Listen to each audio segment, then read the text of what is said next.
First of call question, जो 3 question हम लोग लेते हैं हमेशा की तरह, 3 क्वेश्चन ले रहे हैं.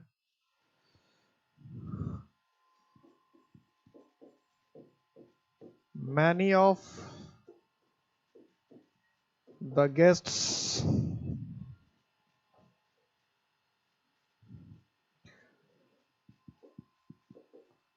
did not know each other. Did not know each other until the host until the host broke the ice.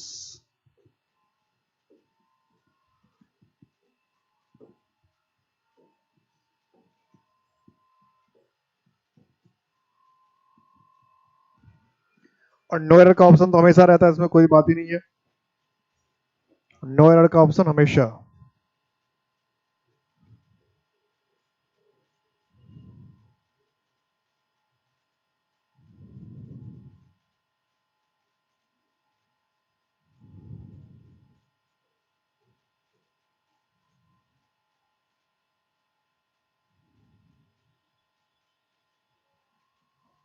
Second, everyone must sign their full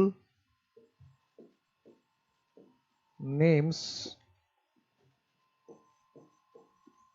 before entering the hall.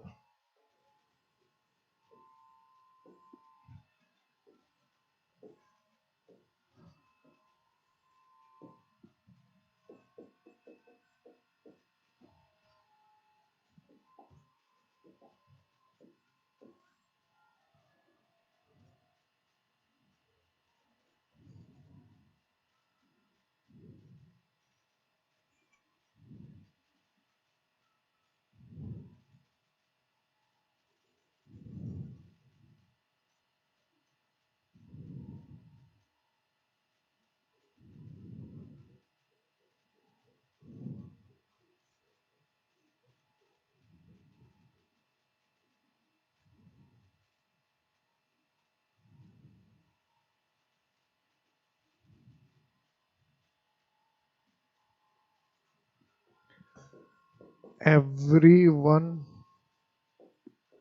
were happy to hear about his success.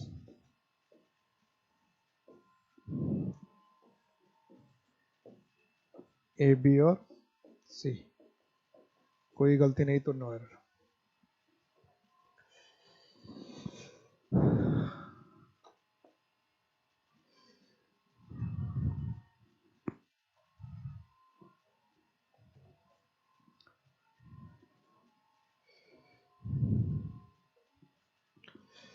फटाफट जवाब होना चाहिए, तब तक बना लीजिए.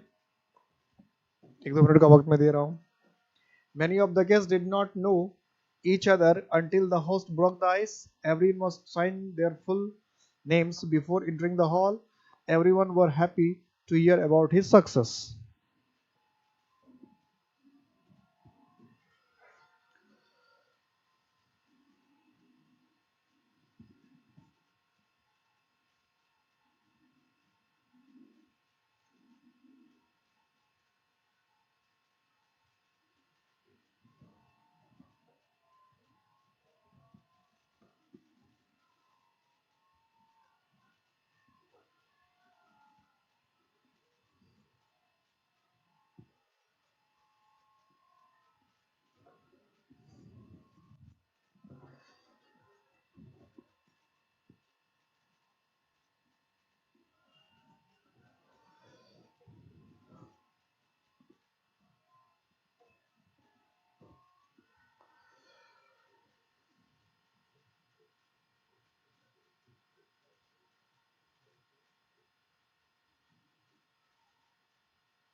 तो क्या कि many of the guests, many लिख दिया, ढेर सारे गेस्ट थे, डिड नॉट नो, तो जब दो से अधिक की बात होती तो दो से अधिक के लिए क्या बताया था, वन अनदर, इसमें लिख दिया ईच अदर, दो से अधिक की बात हो लिख दिया वन, ना तो क्या होना चाहिए ईच, वन अनदर होना चाहिए, ईच अदर लिख दिया, वन अनदर। एवरीवन मस्ट, पिछली क्लास में ही बता रखा था मैंने कि जब हम लोग इंडेफिनिट प्रोनाउन का यूज कर रहे थे, एवरीवन, लास्ट पॉइंट यही बताया था, एवरीवन, एवरीबॉडी, इन सब के साथ अगर हमको यूज करना हो तो हम लोग या तो हिज और हर का इस्तेमाल करते हैं, मेल और फीमेल दोनों का ख्याल रखना हो तो हिज और हर, या फिर सिंपली हम क्या लिखते हैं हिज, देयर का यूज नहीं करते।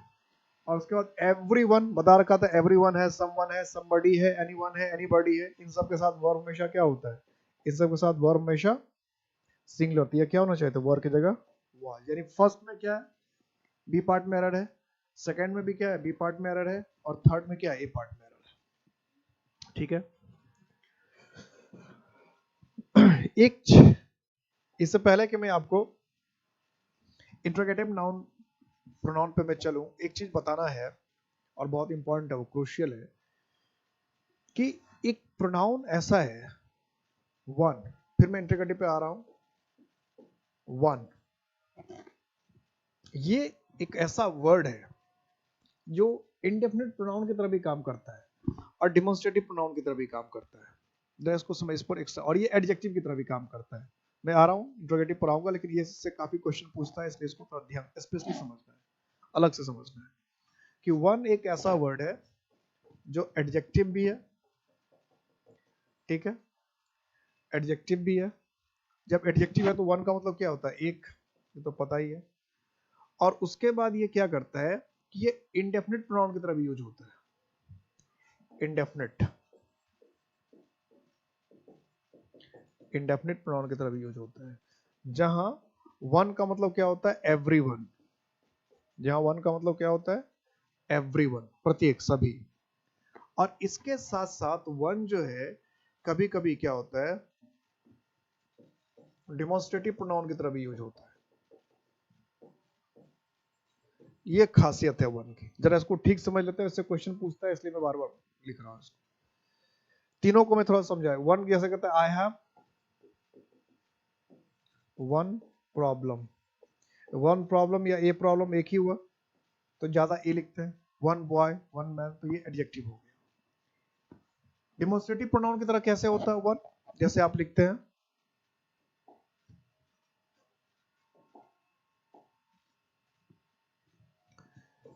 You have a costly book, I have a cheap book, तो जनरली ग्रामर कहता है यहाँ आप वन लिखिए, बुक मत लिखिए, डेमोन्स्ट्रेटिव के लिए होगा, नाउन के रिप्रेजेंटेशन को रोकने के लिए। I have cheap one, you have a costly book, I have a cheap book, तो बुक दोबारा नहीं लिखना चाहिए, वन। और ऐसे कंडीशन में इसका वन का प्लूरल क्या होता है, डेमोन्स्ट्रेटिव प्रोनाउन में इसका प्लूरल भी होता है, वन का प्लूरल होता है वंस, ठीक है, वन सिंगुलर हो गया, इसका प्लूरल वंस भी होता है। इस तरह से डिमोन्स्ट्रेटिव प्रोनाउन, जैसे सिंगुलर नाउन को रोकने के लिए आपने बुक का इस्तेमाल किया, वन का इस्तेमाल किया, अगर ये प्लूरल होता, जैसे हमने लिखा यू हैव कॉस्टली, वही लिखते हैं books, I have cheap books, तो फिर बुक्स नहीं लिखना था कि मेरे पास सस्ती किताब है, बुक्स नहीं लिखना था, क्या लिखना पड़ता है, चीप। अब चूंकि ये वन की बात, सिंगुलर की बात, प्लूरल की बात हो रही है, इसलिए वंस, चीप वंस। तो वन एडजेक्टिव भी है, वन डिमोन्स्ट्रेटिव प्रोनाउन भी है, जब ये नाउन के रिप्रेजेंटेशन को रोकता है, डिमोन्स्ट्रेट करता है पहले वाले नाउन को, ये वंस किसको डिमोन्स्ट्रेट कर रहा है, इस बुक को डिमोन्स्ट्रेट करता है, तो पहले जो बुक आ रखा है उसकी बात कर रहा है, तो वन एडजेक्टिव भी है, इसका मतलब एक डिमोन्स्ट्रेटिव प्रोनाउन है जिसका प्लूरल भी होता है वंस, ठीक है, वंस प्लूरल भी है जो प्लूरल नाउन के रिप्रेजेंटेशन को रोकता है, वन अगर डेमोन्स्ट्रेटिव प्रोनाउन तो सिंगुलर नाउन के रिप्रेजेंटेशन को रोकता है। और इसके अलावा जब ये इंडेफिनिट प्रोनाउन होता है, जब ये इंडेफिनिट प्रोनाउन होता है तो लिखते हैं वन, और इसका मीनिंग क्या होता है कि एवरीवन या एवरीबॉडी, इसका मीनिंग क्या होता है, एवरीवन या एवरीबॉडी, या सिंपली समझ इसका मतलब होता है वी या ह्यूमन बीइंग्स, ये सब इसका मीनिंग होता है। और जब इसका ये सब मीनिंग होता है, वन का मतलब वी या ह्यूमन बींग्स या एवरीवन या एवरीबॉडी, तो इसका अपना एडजेक्टिव भी होता है, इसका अपना पॉसेसिव एडजेक्टिव होता है, और इसका अपना पॉसेसिव एडजेक्टिव होता है ONE'. यानी एक तो डिमॉन्स्ट्रेटिव प्रोनाउन के रूप में ये होता है, डिमॉन्स्ट्रेटिव प्रोनाउन के रूप में इसका क्या होता है भाई,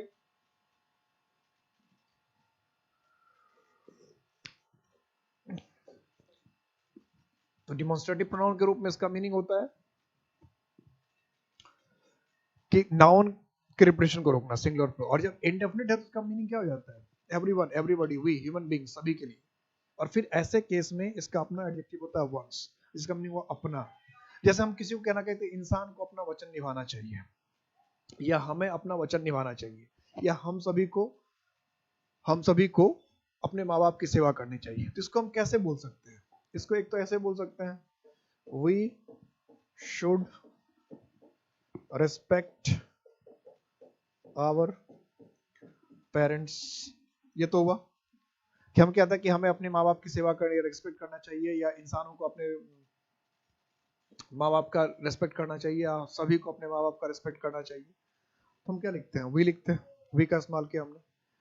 अब इसी को अगर वी के जगह हम लिखे वन, तो हमें क्या लिखना चाहिए, one should respect our parents.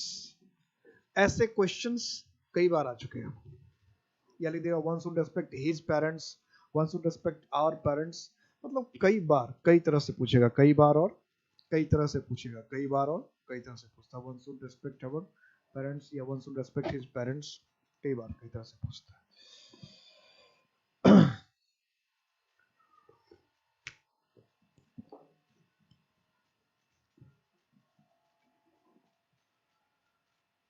तो गलती क्या हुई, अभी मैंने क्या बताया कि वन का जो पॉसेसिव एडजेक्टिव है, वन का जो पॉसेसिव एडजेक्टिव है वो है वंस, वन का पॉसेसिव एडजेक्टिव है वंस। तो हमें यहाँ आवर की जगह क्या लिख के आ जाना चाहिए, वंस। कई बार ऐसा क्वेश्चन आएगा कि one should respect one's parents की, सभी को, इसका मीनिंग क्या होगा कि सभी को अपने माँ बाप की सम्मान करना चाहिए, या हम सभी को अपने माँ बाप का सम्मान करना चाहिए, या इंसानों को अपने माँ बाप का सम्मान करना चाहिए, कुछ भी लिखिए, इंसान लिखिए, हम सभी लिखिए, जो भी लिखिए, वन। ठीक है, क्या लिखना है, वन। तो कई एवरीवन, एवरीबॉडी, वन, वी, सब का मीनिंग एक जैसा है, ह्यूमन बीइंग्स, इस सब का मीनिंग एक जैसा हो सकता है। ध्यान रखिएगा, बार बार पूछता है इसलिए ध्यान रखना है, ठीक है, बार बार पूछता है। अब हम लोग आ रहे हैं किस पे, वन काफी स्पेशल बढ़ता है, इसलिए हमने इसको अलग से डिस्कस किया कि भाई सारे चीज को ये एक साथ कवर नहीं करता, टॉपिक वाइज कवर नहीं करता, इसलिए वन को अलग से पढ़ दिया। हम लोग पढ़ रहे थे इंट्रोगेटिव प्रोनाउन। इंट्रोगेटिव प्रोनाउन में हमने किया था,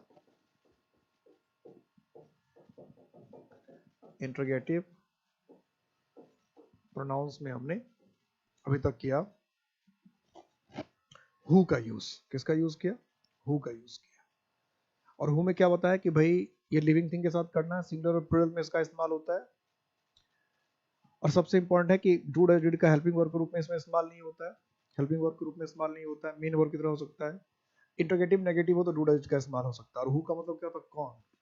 और इससे जब क्वेश्चन पूछते हैं तो हम या तो पेरेंटेज की बात करते हैं, या पहचान की बात करते हैं, या किसी का नाम या ओहदा वगैरह बताते हैं।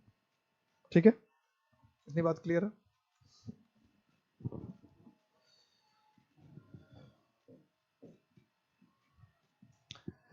अब क्या होगा, अब आएगा होम। अब किसका इस्तेमाल करेंगे, होम का, होम का।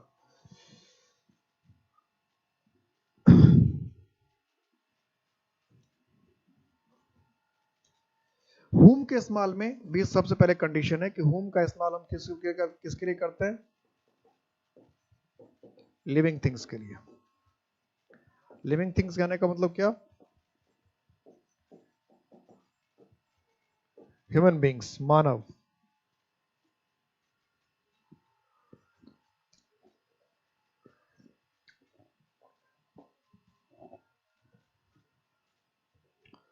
ह्यूमन बींग्स, मानव। फिर अगली बात, इसका जो इस्तेमाल करते हैं हम लोग सिंगुलर के लिए भी और प्लूरल के लिए भी। तीसरी बात, इसका इस्तेमाल हमेशा करते हैं हम लोग ऑब्जेक्ट जानने के लिए। ऑब्जेक्ट का मतलब सफरर, ये इंपॉर्टेंट बात है। ऑब्जेक्ट जानने के लिए इसका इस्तेमाल करते हैं। और इसका अगर हिंदी मीनिंग की बात करें, इसका हिंदी मीनिंग होगा किसको, किसकी, किसका या किनकी, किनको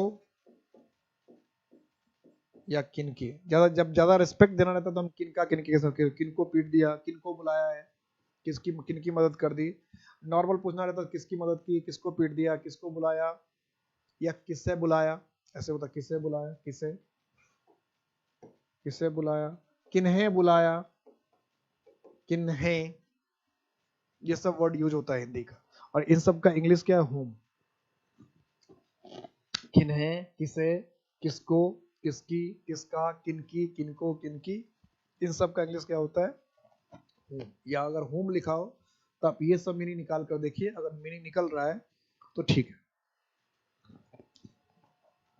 ठीक है, तो जनरली एग्जाम में जो गलती करता है वो ध्यान ये रखना है कि एक तो होम का इस्तेमाल नॉन लिविंग थिंग के लिए कर देगा, हु का भी इस्तेमाल नॉन लिविंग थिंग के लिए कर देगा, वो पॉसिबल नहीं है।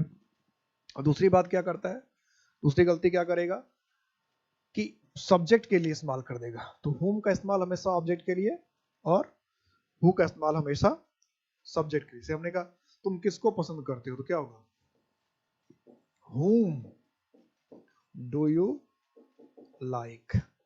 अब इस तरह के क्वेश्चन में क्या करता है, कभी कभी ऐसे लिख देगा who do you like, ऐसा क्वेश्चन कर देता है। तो इसमें गलती करके लोग क्या जाते हैं, कुछ कुछ जल्दबाजी में रहता है कि हु के साथ एक डू है, ऐसे लिख दिया था ऐसे में, तो अच्छा हु के साथ डू का तो इस्तेमाल होता है, फटाक से क्या किया, बी में गलती करके आ गए, एकदम जल्दबाजी में आ गए। तो ऐसा नहीं है, इसमें गलती क्या है, ए पार्ट में, क्योंकि ये तो यू पहले से सब्जेक्ट है। तो जब सब्जेक्ट पहले से पता है, डूअर पता है कि यू पसंद कर रहा है, तो फिर हम हु दोबारा क्या करेंगे, क्योंकि हु तो हम सब्जेक्ट जो जब जानते ही नहीं है तब हु का इस्तेमाल करते हैं। जब हम सब्जेक्ट को जानते ही नहीं तब हु का इस्तेमाल करते हैं। कौन पढ़ता है, कौन तुम्हारी मदद करता है, कौन आया है, कौन गया है, किसने पीटा है। जब सब्जेक्ट को हम जानते नहीं है तब हु का इस्तेमाल करें, तो सब्जेक्ट ऑलरेडी है तो पूरी हु का कोई मतलब ही नहीं बनता। तो इसका मतलब जब सब्जेक्ट है तो हम जानना चाहते हैं ये जो सब्जेक्ट यू है ये पसंद किसको करता है, जो सब्जेक्ट यू है ये पसंद किसको करता है, यही हम जानना चाह रहे हैं। मुद्दा तो यही है, यही बात है ना। तो जब हम ये जानना चाहते हैं कि यू पसंद किसको करता है, यू पसंद किसको करता है, तो हमें फिर क्या करना चाहिए, हमें क्या होना चाहिए, हमें क्या करना चाहिए, ऑब्जेक्ट के विषय में जानना चाहिए। तो ऑब्जेक्ट के विषय में जानना चाहिए तो हमारा ऑब्जेक्ट क्या हो जाएगा, होम हो जाएगा। और हिंदी मीनिंग क्या हो जाएगा कि तुम किसको पसंद करते हो, तुम किसको पसंद करते हो।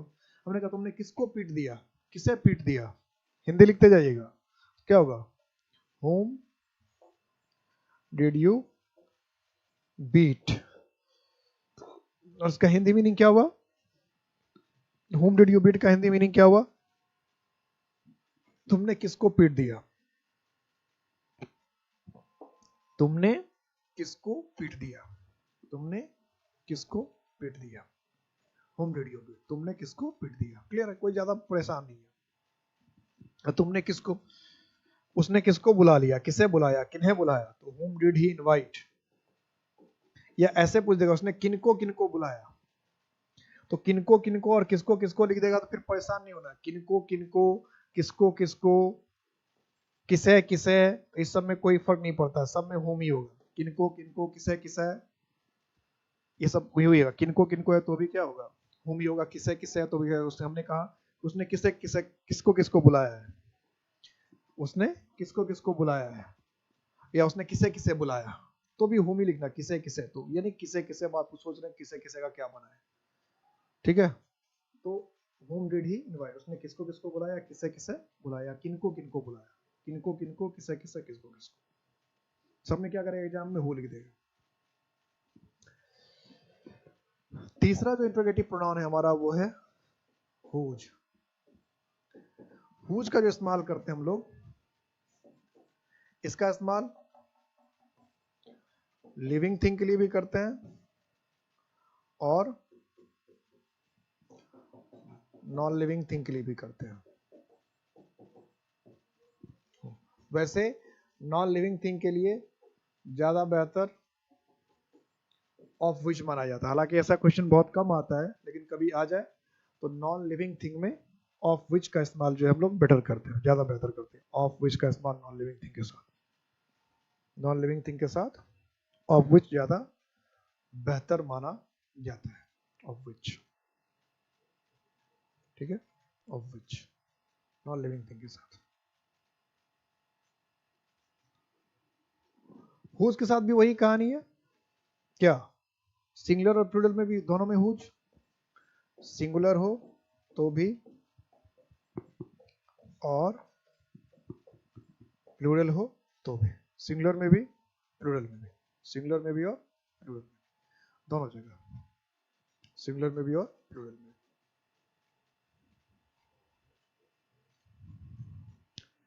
इसके बाद अगर इसका मीनिंग देखें तो इसका मीनिंग भी वही है जो होम का था। किसका, किसकी, किसको, किनका, किनकी, किनको। किसका, किसकी, किसको, किनका, किनकी, किनको, दोनों का सेम मीनिंग है। जो होम का मीनिंग है वो भी हुज का मीनिंग है। ये प्रॉब्लम हिंदी की, इंग्लिश की प्रॉब्लम नहीं है।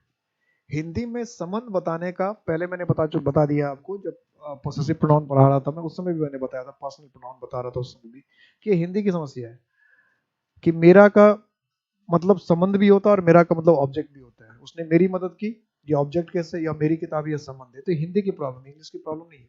इंग्लिश तो क्या रहा कि पोसेशन बताने के लिए क्या हो, हुज हो। इसका जो क्वेश्चन है, ये क्वेश्चन किससे बने, किसका बनेगा? पोसेशन, रिलेशन और ऑनरशिप।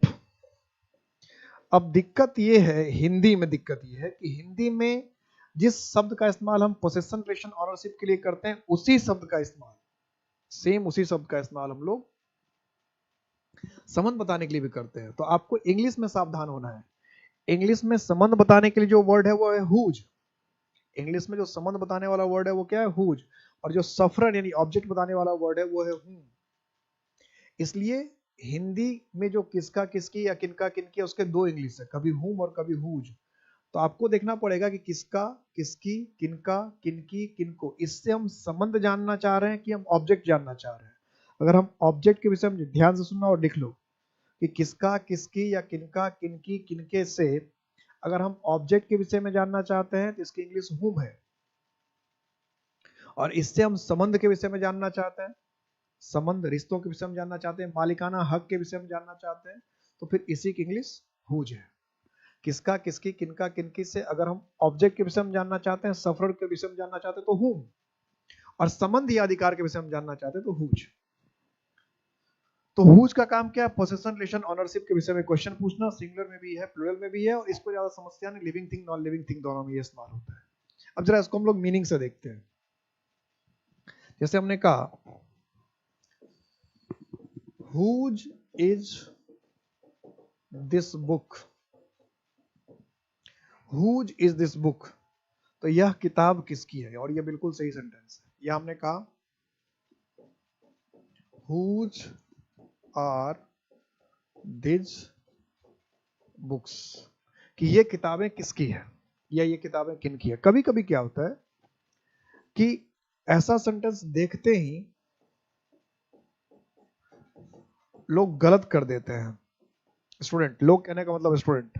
और अगर ऐसा सेंटेंस की वो उम्मीद करते हैं कि ऐसा सेंटेंस, मान लो कि ऐसा हमने आपको एरर में पूछ भी लिया और आपने इसमें, आपको सुनने में अटपटा लगा, आपको सुनने में अटपटा लगा और आपने ए में एरर कर दिया, तो भी तो आपको क्वेश्चन गलत ही है। अब मान लो अगर हुज के साथ आप दिस को लाना चाहते हो, हुज बुक इज दिस, इस बुक को यहां लाना चाहते हैं, तो फिर सी का पार्ट क्या होगा, सी को उठा के यहाँ लाओगे, फिर सी में क्या बचेगा?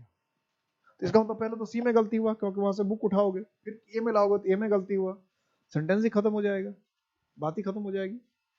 तो कभी कभी हम लोग ज्यादा जज्बाती होकर आंसर दे देते हैं। ये चूंकि हमने कम सुना तो हमको लगा ये गलत है। अब ऐसा कोई नियम तो है नहीं कि कम सुना तो गलत हो गया, ऐसा भी कोई नियम है क्या कि हमने नहीं सुना या कम सुना तो वो गलत है, हमने बहुत सुना इसका मतलब सही है? ऐसा तो कोई ग्रामर का नियम नहीं है, ऐसा तो ग्रामर में कुछ रूल नहीं होता है। ठीक है, तो डिफरेंस क्या उसे समझो, जब एडजेक्टिव आएगा तो और क्लियर हो जाएगा। ये जो है, ये जो हुज है, ये इंटरोगेटिव एडजेक्टिव है, ये प्रोनाउन है ही नहीं। यही बात बता रखा था ना मैंने, जब डिमोन्स्ट्रेटिव प्रोनाउन कराया था उसमें बताया था ये बात। यही फर्क समझना, हुज के साथ नाउन आ गया, उसमें बुक आ गया, तो ये तो प्रोनाउन हो ही नहीं सकता है क्योंकि ये नाउन के साथ आया, तो फिर ये है क्या? वर्ड तो सही है, ये इंटरोगेटिव एडजेक्टिव है, और ये अकेला आया है, ये अकेला है, इसलिए दोनों क्या है? इंटरोगेटिव प्रोनाउन है।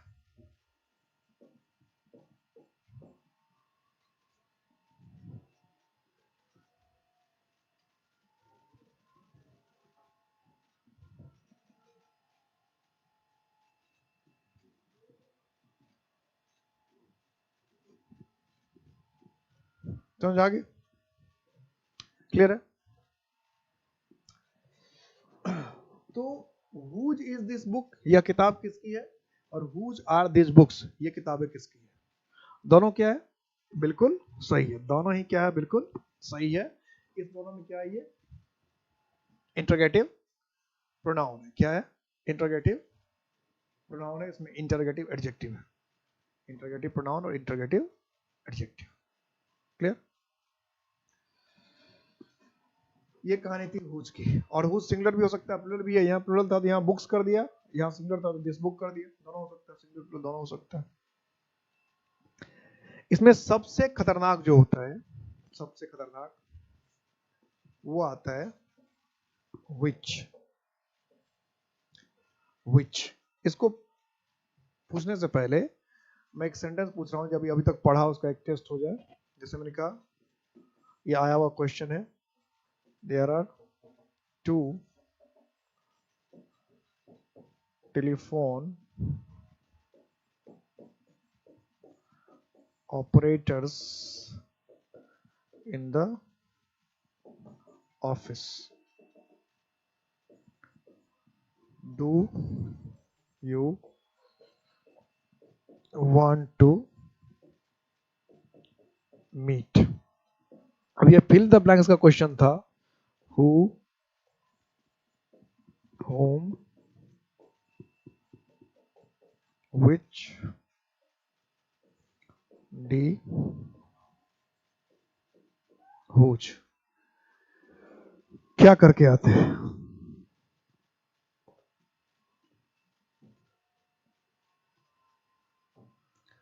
There are two telephone operators. There are two telephone operators in the office. There are two telephone operators in the office. Do you want to meet? किससे मिलना चाहते हो? There are two telephone operators in the office. तुम्हें किससे मिलना है?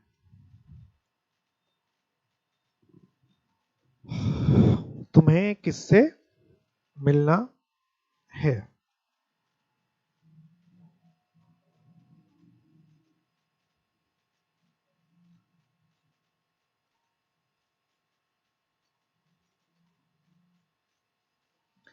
तो maximum जगह पे क्या होता है, जब इसका आंसर आते हैं बच्चे, तो इसका आंसर देते हैं बच्चे हूं। मैक्सिमम लोग यही देकर आते हैं, लेकिन इसका सही जवाब है विच। इसका सही जवाब है विच। और इसमें एक चीज और है, ये सेंटेंस अगर नहीं होता, there are two telephone operators in the office, ये अगर नहीं होता तो इसका आंसर हुम ही होता। ये भी सही है। तो इसका मतलब ये सेंटेंस दिया ही था धोखा देने के लिए। उसको पता था ये सेंटेंस से भी स्टूडेंट पर कोई असर नहीं पड़ेगा, लोग हुम ही करके आएंगे। लेकिन इस सेंटेंस के होने से इसका आंसर हो जा रहा है विच, और इस सेंटेंस के नहीं होने से इसका आंसर होता हूं। ऐसा क्या होता है इसी को हमें समझना है कि ऐसा क्या है। इसके लिए हमें पहले समझना पड़ेगा विच का इस्तेमाल, की विच है क्या, तभी बात बनेगी, ऐसे तो बात बनेगी नहीं। तो विच के इस्तेमाल में सबसे पहली बात तो ये है कि विच का इस्तेमाल लिविंग थिंग्स के लिए भी होता है और विच का इस्तेमाल नॉन लिविंग थिंग्स के लिए भी होता है, सजीव निर्जीव दोनों के लिए। ठीक है, ये बात हमेशा। इसके बाद दूसरी बात है कि इसका इस्तेमाल सिंगुलर के लिए भी करते हैं, इसका इस्तेमाल प्लूरल के लिए भी करते हैं। सिंगुलर के लिए भी और प्लूरल के लिए भी, दोनों जगह इस्तेमाल किया था। सिंगुलर के लिए भी इस्तेमाल होता है, प्लूरल के लिए भी इस्तेमाल होता है। तो मैक्सिमम जितने हमने प्रोनाउन देखे इंटरोगेटिव, वो सिंगुलर प्लूरल दोनों के लिए होता है। सबसे इंपॉर्टेंट बात है कि विच का इस्तेमाल करते हैं, जैसे हु का इस्तेमाल हमने नाम जानने के लिए किया, पद जानने के लिए किया, ओहदा जानने के लिए किया। हुम का इस्तेमाल हमने सफर जानने के लिए किया। हुज का इस्तेमाल हमने पोजीशन रिलेशन ओनरशिप जानने के लिए किया। विच का इस्तेमाल किस लिए करते हैं, क्या जानना है कि हम विच का इस्तेमाल करें, ये सबसे इंपॉर्टेंट है। तो एक्चुअली विच का इस्तेमाल जो करते हैं हम लोग करते हैं सिलेक्शन जानने के लिए। सिलेक्शन यानी टू चूज, क्या करने के लिए, टू चूज, चुनने के लिए करते हैं। सेलेक्ट करने के लिए करते हैं, चुनने के लिए करते हैं। किसी भी चीज को या तो सेलेक्ट करने के लिए करते हैं या फिर चुनने के लिए करते हैं। यही इसका मेन मकसद, चुनना, सेलेक्ट करना, चुनना किसी को। ठीक, सेलेक्ट करना या चुनना, सेलेक्ट करना या फिर चुनना। तो सेलेक्ट करना हो, चूज करना हो तो हम इसका इस्तेमाल करते हैं। सेलेक्ट करना हो, चूज करना हो तो हम इसका इस्तेमाल करते हैं।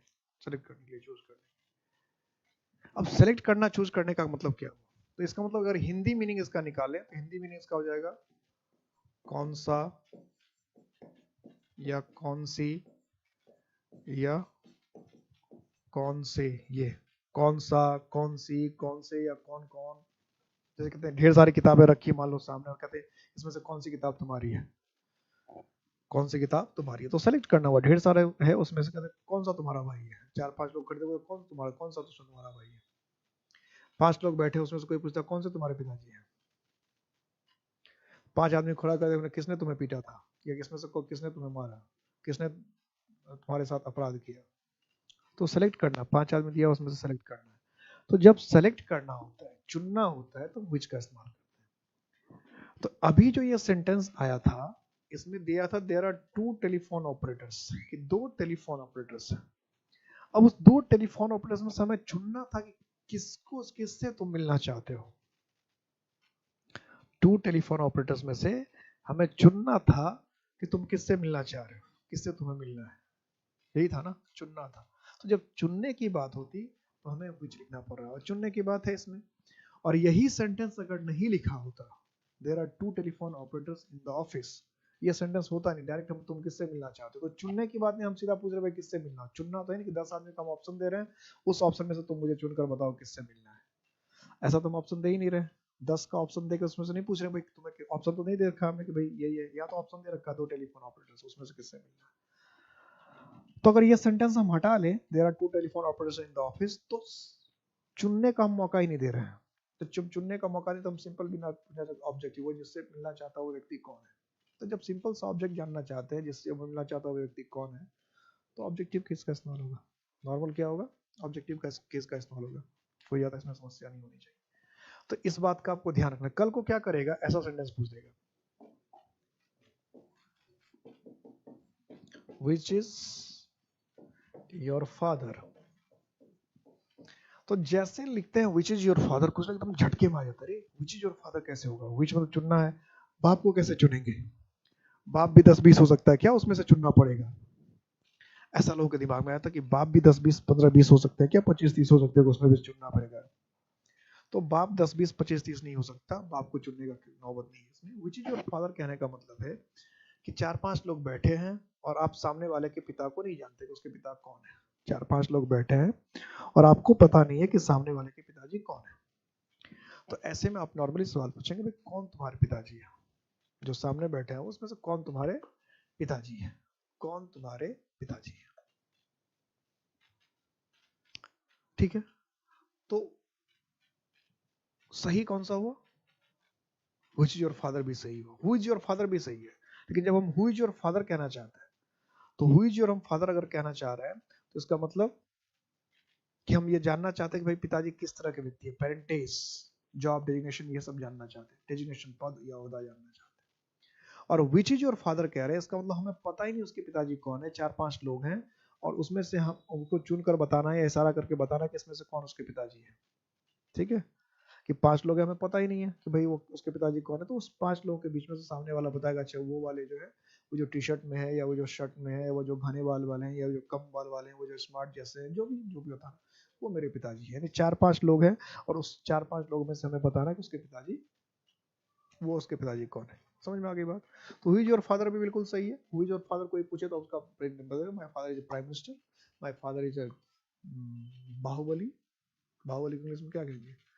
हैवीवेट, वेटरन, सीजन पॉलिटिशियन, जो भी कहना, क्रिमिनल, रिनोन्ड क्रिमिनल। बाहुबली तो क्रिमिनल के लिए ज्यादा इस्तेमाल किया जाता है, बाहुबली मतलब क्रिमिनल, रिनोन्ड क्रिमिनल जो होते हैं, नोटोरियस क्रिमिनल। ठीक है, और विच इज योर फादर करना तो बता देना कि भाई वो जो हरे ड्रेस में, वो पीले ड्रेस में या नीले ड्रेस में या धोती में है, जो शूट में है, या जो भी बताने के वो हमारे पिताजी है। समझ में आ गई बात? क्लियर है? तो विच इज योर फादर भी सही है। इसमें साथ साथ ये भी देखना है, कभी कभी ऐसे लिख दिया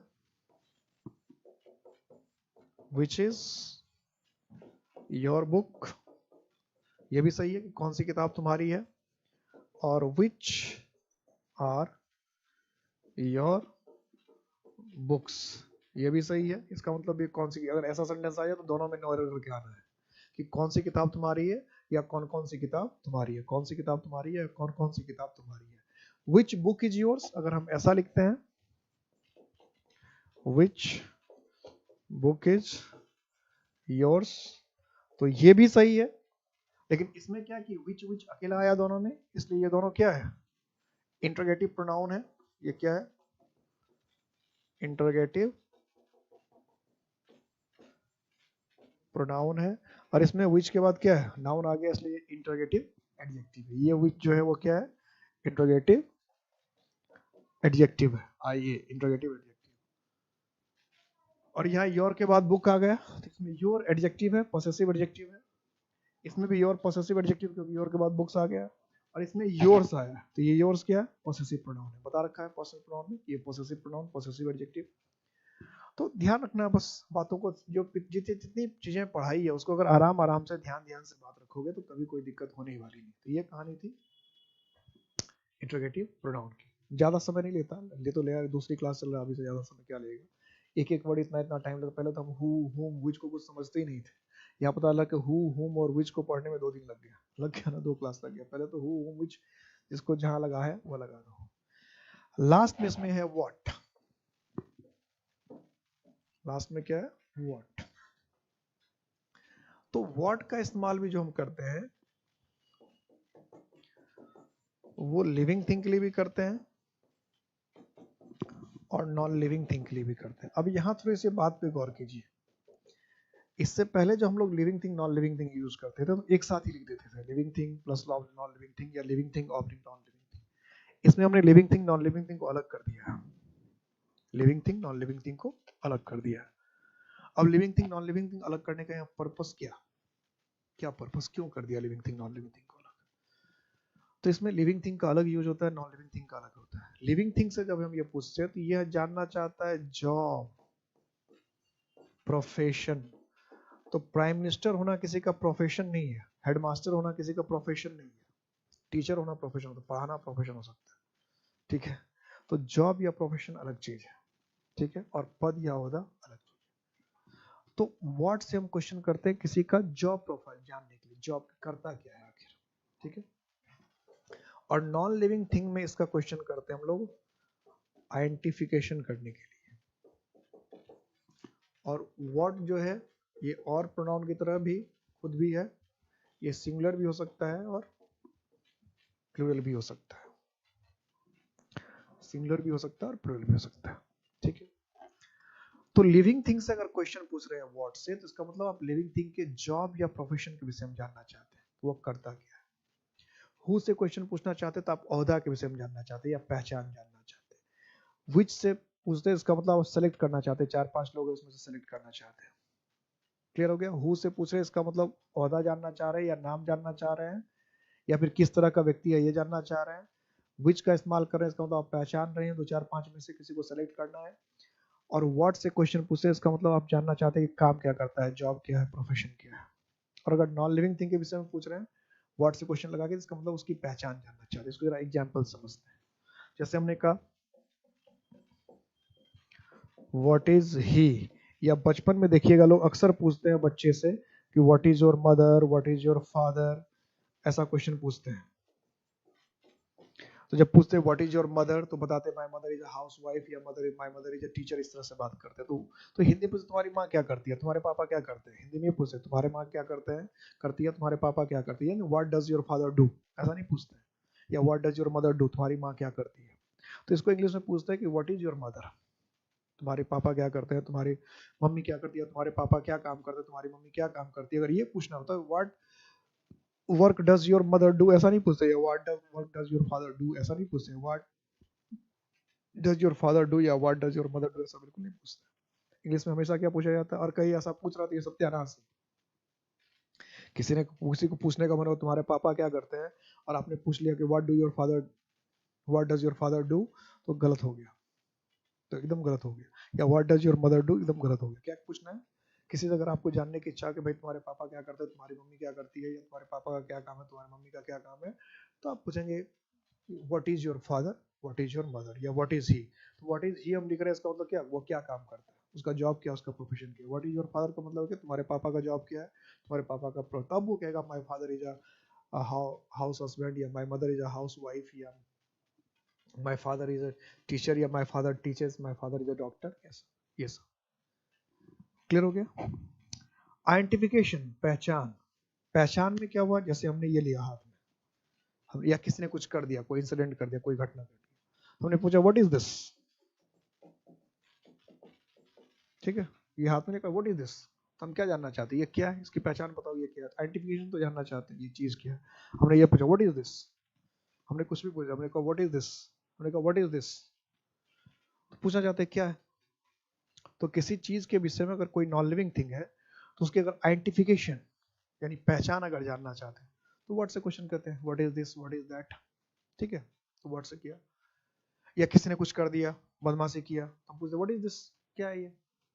किसी ने कुछ खाना खराब कर दिया या कुछ काम गलत तरीके से कर दिया या कुछ बिगाड़ दिया, तो कोई यानी कोई एक्शन भी अगर कुछ करता है तो वो भी नॉन लिविंग थिंग हो, तो भी हम पूछते what is this, what is this कि तुमने क्या, अगर मान लो कोई जोर जोर से हंस रहा है व्हाट इज दिस, कोई एकदम चुपचाप मुंह लटका के बैठे हुए व्हाट इज दिस, क्या है भाई, क्या तमाशा लगा रहा है, कैसे पूछते हैं, ठीक है। कोई बहुत जोर से खाना बना कर इधर उधर कर रहे थे व्हाट इज दिस, क्या है। तो इंटरोगेटिव प्रोनाउन हमारे 5 हैं, ध्यान रखना है। एक हु है, एक हुम है, एक हुज है, एक विच है और एक व्हाट है। और इन सब के अपने अपने यूज हैं, सबके अपने अपने काम है, सबका यूज एक दूसरे से क्या है, थोड़ा डिफरेंट है। और बार बार आएगा। Living thing non living thing का ध्यान रखिएगा। सब्जेक्ट ऑब्जेक्ट पोजीशन का ध्यान रखना है, सिलेक्शन का ध्यान रखना है, किसका सब्जेक्ट की तरह, किसका ऑब्जेक्ट की तरह, किसका सिलेक्शन के लिए, किसका पोजीशन रिलेशन ऑनरशिप के लिए, किसका आइडेंटिफिकेशन के लिए, किसका जॉब या प्रोफेशन के लिए, यही ध्यान रखना है। सबका अपना अपना काम, किसका आइडेंटिफिकेशन के लिए, किसका नाम बताने के लिए। अभी कोई पूछ रहा है व्हाट इज योर फादर, आप कहते Ram Prakash is my father, ऐसा नहीं हु इज योर फादर कहते तो Ram Prakash is my father या mister Ram is my father, तब कह सकते। और कह रहा है व्हाट इज योर फादर, कह के my father is a teacher, my father is a doctor, या माय फादर क्योर्स पेशेंट्स, या माय फादर टीचर्स स्टूडेंट्स, ऐसे बताना है, ठीक है। तो ये थी कहानी पूरी इंटरोगेटिव प्रोनाउन की। अब हमारे पास एक ही प्रोनाउन बचता है, 14th प्रोनाउन, वो है रिलेटिव प्रोनाउन। और चूंकि रिलेटिव प्रोनाउन से क्वेश्चन खूब बनता है इसलिए ध्यान रखना पड़ेगा। और रिलेटिव प्रोनाउन में वही सारे प्रोनाउन जनरली आते हैं जो आपने इधर पढ़ रखा है। ये जो सारे इंटरोगेटिव प्रोनाउन थे, यही सारे इंटरोगेटिव प्रोनाउन जो है वो रिलेटिव प्रोनाउन में भी आते हैं। यही सारे के सारे इंटरोगेटिव प्रोनाउन रिलेटिव प्रोनाउन में भी, यही सारे के सारे इंटरोगेटिव प्रोनाउन आएंगे। इसलिए पहले इंटरोगेटिव प्रोनाउन पढ़ना होता है और उसके बाद रिलेटिव प्रोनाउन पढ़ना होता है। जैसे हमारे रिफ्लेक्सिव प्रोनाउन था और इम्फेटिक प्रोनाउन था, वो एक ही था। कौन था, कंपाउंड पर्सनल प्रोनाउन को हम इम्फेटिक प्रोनाउन भी कहते हैं, उसको रिफ्लेक्सिव प्रोनाउन भी कहते हैं यूज के आधार पे। इसी तरह से हु, whom, which, whose और what को हम यूज के आधार पे कभी इसको हम लोग इंटरोगेटिव प्रोनाउन कहते हैं। जब ये क्वेश्चन पूछता तो ये इंटरोगेटिव प्रोनाउन है, और जब क्वेश्चन नहीं पूछता कुछ और काम करता है, क्वेश्चन पूछने के अलावा कुछ दूसरा काम, यानी हु विच का क्वेश्चन पूछने के अलावा और भी काम है, तो जब ये क्वेश्चन नहीं पूछ रहा है कुछ और काम कर रहा है तो फिर इसको हम रिलेटिव प्रोनाउन करेंगे। अब तो देखना कि कौन सा काम करता है, क्वेश्चन नहीं पूछने के अलावा ये क्वेश्चन पूछने के अलावा ये और कौन सा काम कर सकता है। तो ये तो अब तय हो गया कि क्वेश्चन तो ये पूछता ही है, जब ये क्वेश्चन पूछता तो ये इंटरोगेटिव प्रोनाउन है, इसमें कोई दो राय ही नहीं है। अब ये क्वेश्चन पूछने के अलावा और क्या काम कर सकता है, इसके आधार पे हम लोग नेक्स्ट क्लास में देखेंगे। क्वेश्चन पूछ